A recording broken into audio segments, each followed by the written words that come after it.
공소사실의 요지는 피고인이 2025년 2월 11일 대통령 윤석열 탄핵 사건의 증인으로 출석하여 증언하는 과정에서 사실 계엄 선포 당일 대통령 집무실에서 특정 언론사 단전단수 조치에 관한 문건을 받아 이에 관한 지시를 받은 사실이 있고, 이에 따라 허석권에게 단전단수 지시를 한 사실이 있음에도 그런 사실이 전혀 없다는 취지로 허위로 증언하고, 대통령 집무실에 들어온 조태열에게 윤석열이 제외공간 지시 문건을 전달하는 것을 그 자리에서 직접 목격하였고, 대접견실에서 윤석열이 최상목에게 문건을 전달한 사실을 목격하였음에도 이를 보지 못하였다고 허위로 증언하였다는 것입니다. 이에 대해 피고인과 변호인은 위와 같은 지시 문건을 교부받거나 그 이행 지시를 받지 않았고, 허석권에게 이를 지시한 사실이 전혀 없으며 조태열, 최상목이 문건을 전달받은 것도 보지 못하였고, 설령 피고인이 이를 목격하였다 하더라도 당시 피고인은 급작스런 비상계엄 선포로 인하여 정신적 충격과 혼란에 빠진 상태였기 때문에 이를 정확히 기억하지 못하는 것일 뿐 기억에 반하는 진술을 한 것이라고 볼 수는 없다라고 주장하고 있습니다. 우선 피고인이 윤석열로부터 주요기관 봉쇄 계획 및 단전단수 조치 문건을 교부받아 그 이행을 지시받고, 그 지시에 따라 허석권에게 특정 언론사 단수에 대한 협조 지시를 한 사실이 있는지를 살펴보면, 이는 앞서 살펴본 바와 같이 피고인 모두 다 그 사실이 인정되므로 피고인이 이 부분 각 증언은 객관적 사실에 반한 진술임이 인정되고, 피고인이 헌법재판소에 증언을 한 시점과 그 사이 피고인이 단전단수 지시에 대한 다수의 보도가 있었던 점 등을 비춰볼 때 피고인이 불과 3개월 만에 그 기억을 모두 상실하였다라고 보기도 어렵습니다. 그래서 이 부분은 유죄로 인정합니다. 다음으로 조태열 문건 관련 증언의 경우, 조태영이 대통령 집무실에 들어갈 당시 피고인은 이미 한덕수, 박성재 등과 함께 집무실에 입실해 있는 상태였고, 당시 상황에 대해서 조태열은 제가 집무실에 도착한 이후 반대하는 입장을 말하고, 이에 대해 윤석열이 대답을 한다고 10여 분이 흐른 것 같다. 다른 사람들은 그 시간 동안 말할 틈도 없었다. 제 입장에서는 좀 거들어주기를 바랬다. 라는 취지로 진술하기도 한 점을 종합해 볼 때 당시 집무실에 있었던 사람들은 대화의 화자인 윤석열과 조태열에 집중할 수밖에 없었던 상황으로 보입니다. 또한 조태열의 진술에 의할 때 윤석열은 제외공간 지시 문건을 조태열에게 집무실 원탁 위로 던지듯이 건네주었고, 당시 집무실의 자리 배치 등을 고려해 볼 때 피고인이 이를 보지 못했다고 보기는 어렵습니다. 더구나 당시 피고인과 함께 대통령 집무실에 있었던 김영호는 윤석열이 조태열에게 제외공간 지시 문건을 교부한 것을 보았다라고 진술하였고, 김용현도 당시 집무실에서 제가 직접 외교부 장관에게 문건을 줄 수 없는 상황이라 대통령님께 전달해 드려서 대통령님께서 외교부 장관에게 문건을 건네주었다라는 취지로 집무실의 상황을 상세히 진술한 점 등을 종합하여 볼 때 피고인은 윤석열이 조태열에게 지시 문건을 전달하는 장면을 목격한 사실에 대하여 위증을 한 것으로 판단됩니다. 그래서 이 부분도 유죄로 인정합니다. 최상목 문건 관련 위증의 점에 대해서 보건대 대통령 접견실 CCTV에 의하면 윤석열이 최상목에게 예산 관련 지시 문건을 건네줄 당시 단순히 피고인이 얼굴과 몸이 윤석열과 최상목 쪽을 향하고 있었던 장면은 확인이 되지만 피고인이 이를 주시하고 있었는지는 정확히 확인되지 않습니다. 거기다가 피고인이 최상목에게 예산 관련 지시 문건을 건네줄 당시에 윤석열을 기준으로 왼쪽에는 박성재, 송미령 피고인 순으로 착석해 있었고, 오른쪽에는 정진석이 착석해 있었으며 테이블 끝에는 신원식이 착성돼 있었는데, 송미령, 정진석, 신원식도 윤석열이 최상목에게 A4 용지 한 장을 건네는 것을 본 적이 없다거나 기억이 나지 않는다는 취지로 진술하고 있고, 한편 당시 대접견실에 있던 상당수 국무위원들은 윤석열로부터 급작스럽게 비상계엄 선포 계획에 대해 들었고, 실제로 그 계획에 따라 비상계엄이 선포되자 상당히 당황스러웠을 것으로 보이고, 당시 상황 또한 매우 어수선했던 것으로 보이며, 이로 인해 국무위원들은 대접견실에서의 상황에 대해서 다소 실제와 다르게 진술하거나 제대로 기억하지 못하고 있기도 했던 점 등을 종합해 볼 때 피고인이 해당 장면을 목격하였다고 하더라도 증언 과정에서 이를 단순히 기억하지 못하였을 가능성도 배제하기는 어렵습니다.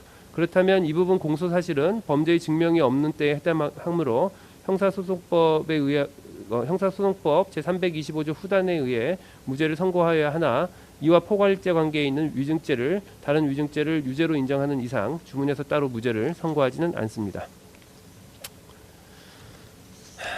마지막으로 피고인의 내란 주요 임무 종사와 유죄에 관한 위증죄에 관한 양형의 이유를 살펴보겠습니다.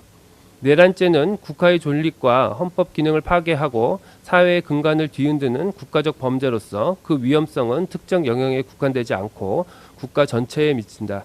피고인을 비롯한 윤석열, 김용현 등의 내란 행위는 헌법이 정한 절차를 무시하고 폭력적인 수단을 통해 국회를 포함한 국가기관의 권능 행사를 불가능하게 하여 그 기능을 마비시키려 한 것으로 민주주의 핵심 가치를 근본적으로 훼손한 것이므로 그 목적의 달성 여부와 무관하게 엄중한 처벌이 불가피하다.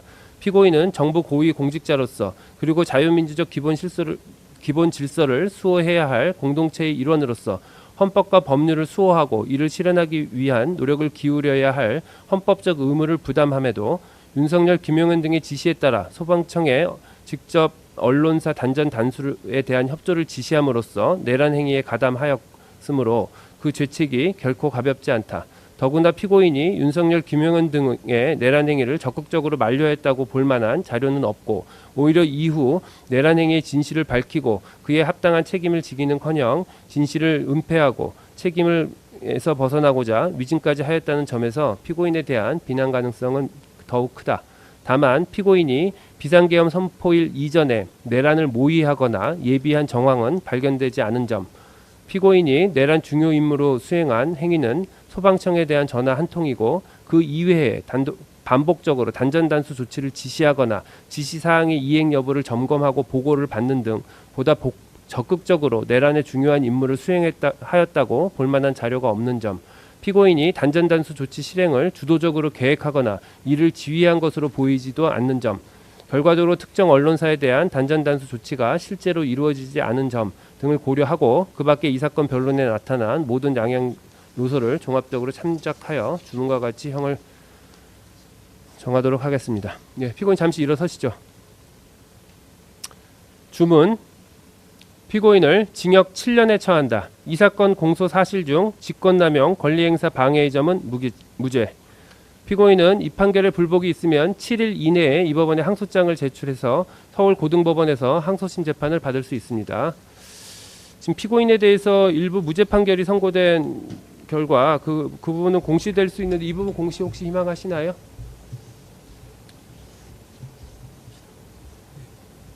그 부분은 그러면 공시를 원하시나요? 예. 이 부분은 공시하도록 하겠습니다. 예, 선고 마치겠습니다. 가셔도 좋습니다. 그러나 이러한 사정이 있더라도 다음과 같은 점을 고려하면 피고인에게 엄한 처벌을 하는 것이 타당하다고 보입니다. 윤석열이 2024년 12월 3일 비상계엄을 선포하고 이에 근거하여 헌법에 따라 보장되는 의회, 정당 제도 등을 부인하는 내용의 위헌위법한 포고령을 발령하며 군 병력과 경찰 공무원을 동원하여 국회 중앙선관위 등을 점거, 출입 통제하거나 압수수색한 행위는 앞서 본 바와 같이 형법 87조에서 정하는 내란 행위에 해당합니다.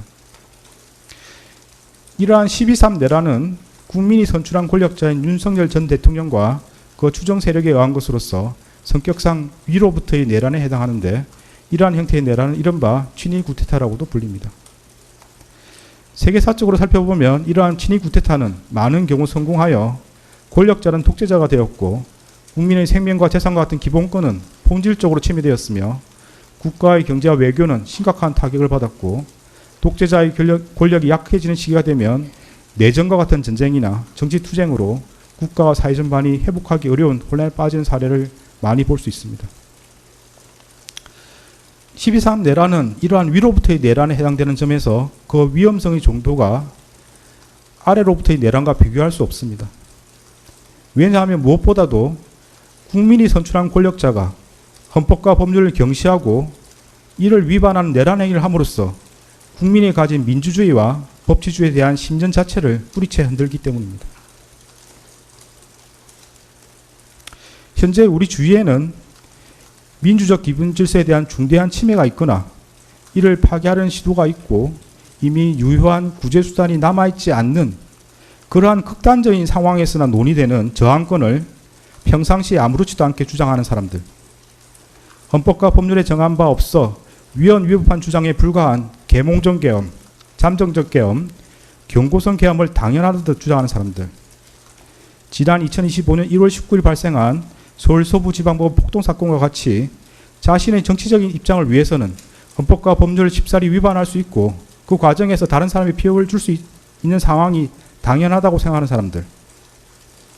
민주주의의 근본이 되는 선거제도를 정당한 근거 없이 부정하는 사람들이 있습니다. 12.3 내란은 이와 같이 잘못된 주장이나 생각을 양산하거나 그 상태를 더욱 심각하게 만들었습니다. 이러한 점에서 아래로부터의 내란에 해당하는 기존 내란 사건에 관한 대법원 판결들은 위로부터의 내란에 가담한 피고인에 대한 형을 정함에 있어 기준으로 삼을 수 없습니다. 그리고 기존 내란 사건이 발생하였던 시기와 12.3 내란이 발생한 시기에 대한민국의 국제적인 위상은 비교할 수 없을 정도로 차이가 납니다. 현재 대한민국은 세계적으로 선진국으로 인정받고 있고 이에 따라 국제무역과 국제정치 등에 있어서 그 위상도 기존과 비교할 수 없습니다. 이러한 대한민국에서 친위 쿠데타가 발생했다는 사실로 인하여 생긴 경제적, 정치적 충격은 기존 내란 행위와는 비교할 수 없을 정도에 이른다고 보입니다. 이러한 점에서도 기존 내란 사건에 관한 대법원 판결들은 피고인에 대한 형을 정함에 있어 기준이 될 수 없습니다.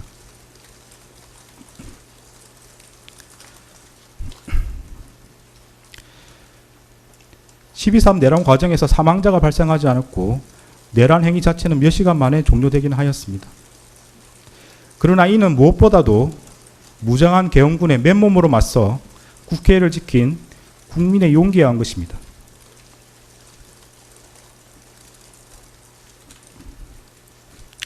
이에 더하여 이러한 국민의 저항을 바탕으로 신속히 국회에 진입하여 비상계엄 해제 요구안을 의결한 일부 정치인들의 노력, 대한민국 역사에 있었던 내란의 암울한 기억을 상기하면서 위법한 지시와 명령에 저항하거나 혹은 어쩔 수 없이 이를 따르더라도 소극적으로 참여한 일부 군인과 경찰 공무원의 행동에 의한 것입니다.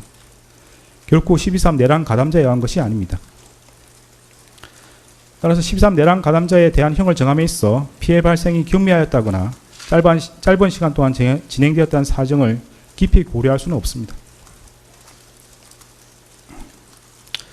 일단 국헌을 물랑하게 할 목적의 폭동이 발생하면 이로 인하여 막대한 인명과 재산상 피해, 사회적 혼란이 초래될 것은 분명하고 혹시라도 내란이 성공하여 국민적 합의로 성립한 현재의 헌법 질서가 폭력에 의하여 무너지게 되면 이를 원래대로 회복하는 것은 대단히 어려운 일이 될 것입니다. 따라서 그러한 내란 행위를 사전에 차단할 필요가 있고 이러한 목적을 달성하기 위해서는 내란 행위에 가담한 사람들을 무겁게 처벌하는 것이 불가피합니다.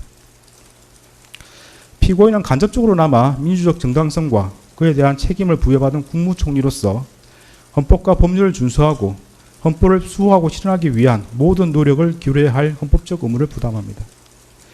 그럼에도 피고인은 12.3 내란이 성공할지도 모른다는 생각에 이러한 의무와 책임을 끝내 외면하고 오히려 그 일원으로서 가담하기로 선택하였습니다. 이러한 피고인의 행위로 인해 대한민국은 자칫하면 국민의 기본권과 자유민주적 기본 질서가 유린당하였던 어두운 과거로 회귀하여 독재정치라는 수렁에서 장기간 헤매 나오지 못하게 될 수 있었고 국민은 씻을 수 없는 상실감과 상처를 입게 되었습니다. 피고인은 국무총리로서 12.3 내란의 진실을 밝히고 그의 합당한 책임을 지기는커녕 사후 자신의 안위를 위하여 이 사건 비상계엄 관련 문구를 은닉하고 비상계엄 선포가 적법한 절차에 따라 이루어진 것처럼 보이기 위해 허위 공문서를 작성하였다가 폐기하였으며 헌법재판소에서 위정하였습니다. 피고인은 재판 과정에서도 허위로 진술을 번복하고 대통령실 CCTV와 같은 객관적인 증거에도 불구하고 아무런 기억이 나지 않는다고 주장하는 등 진실을 은폐하고 책임을 벗어나고자 할 뿐입니다. 피고인이 진실을 은폐하고 책임에서 벗어나고자 한 행위들로 인해 우리 사회의 정치적 분열과 갈등이 더욱 심화되었고 앞으로도 이러한 상처와 갈등이 쉽사리 봉합될 수 있을 것으로 보이지는 않습니다.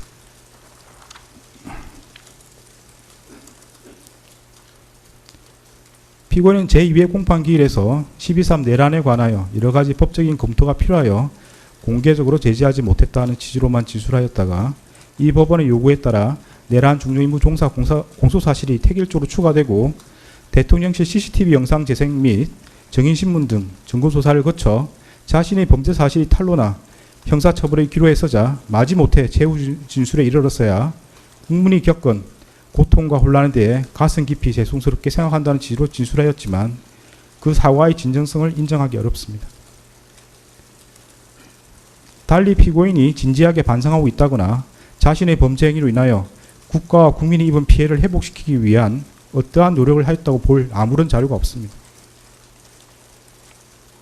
이러한 점과 그 밖의 양형의 조건이 되는 여러 사정을 종합적으로 고려하여 주문과 같이 형을 정합니다.